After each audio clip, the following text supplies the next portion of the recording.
Hey everyone, I'm back, and today we're going to be talking about Annie Hall. And this movie came out in 1977 and is directed by Woody Allen, and I believe it's the earliest of his films that I've seen. Before that, it was Manhattan, and now I've seen Annie Hall, and I thought this one was good. I've seen some Woody Allen films before watching this movie, not in preparation. I'm just being like over the years throughout my life, and I just want to say this much about it. I've enjoyed his films overall, like I did this one, but I've never rated anything that he's made like very high.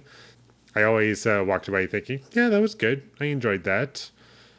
But as far as like the overall package, it's just not something I would rewatch, and it kept me entertained and had some things that I would say, yeah, that makes it valuable. That means you have a quality to it and it has personality to it.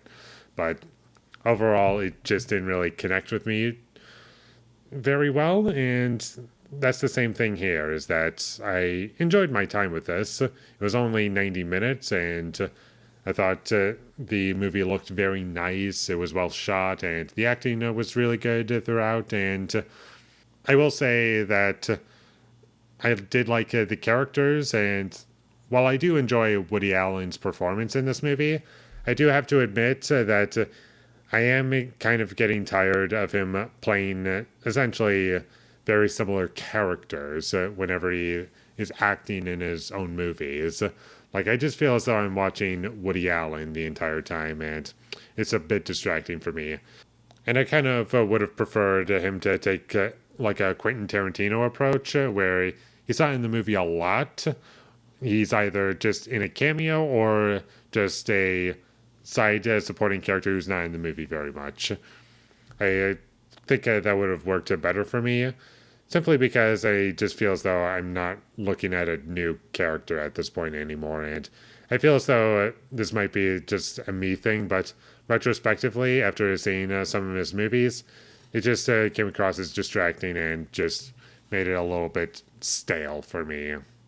Granted, I'll say this much, I do think Woody Allen is a better actor than Tarantino is, like miles ahead, but still, the character just feels way too similar to me.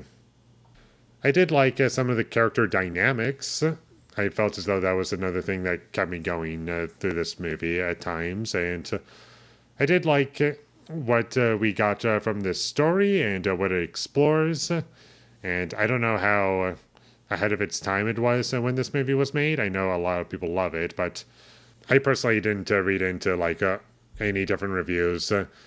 Not only because did I not have my own thoughts figured out, but also I just was watching it thinking, yeah, that was good, and it doesn't really stand out throughout Woody Allen's career, in my opinion, as far as like what I've seen from him. And I do like it that it was trying to do a couple things like a bit different, and let certain things be left up to interpretation, even if they are pretty obvious. But I did appreciate that much effort being put into it, and I liked Diane Keaton's singing in this movie. I thought that was enjoyable and a standout part in the movie.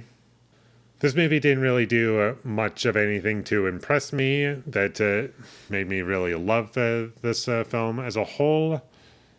I feel as though a missed opportunity with this movie for me would be the main character. He's supposed to be a stand-up comedian, and we do see bits of his show and stand-up. I feel as though I would have connected with this movie more if I connected with the comedy that was happening when that was on screen, but unfortunately, it just didn't really do much for me, and I kind of forgot about it after it went on. And the more I kind of think about it, the more I realize this movie kind of has every single problem that I've had with any other Woody Allen film, like in terms of my own emotional experience.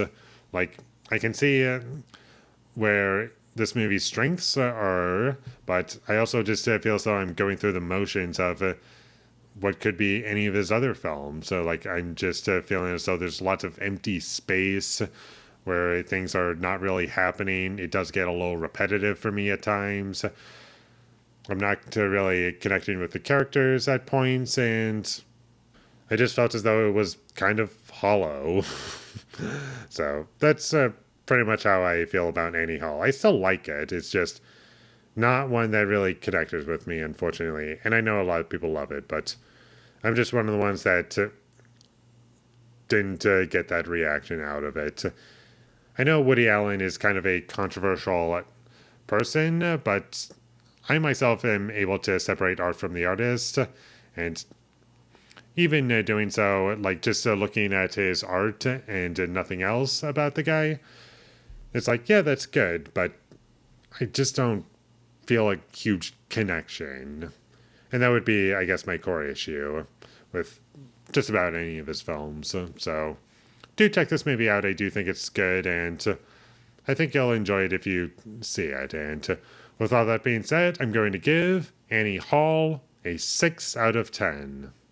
Thank you for watching my videos. As always, if you enjoyed this review, be sure to leave a like and comment down below what you thought of Annie Hall, and my social media links. They will all be in the description, so follow me there. And last but not least, subscribe to be a part of Foley Nation, and I'll see you when I get my next review up, and that is going to be for The Sound of Music. So look forward to that, but until I get that up, thank you for watching, and have a great day.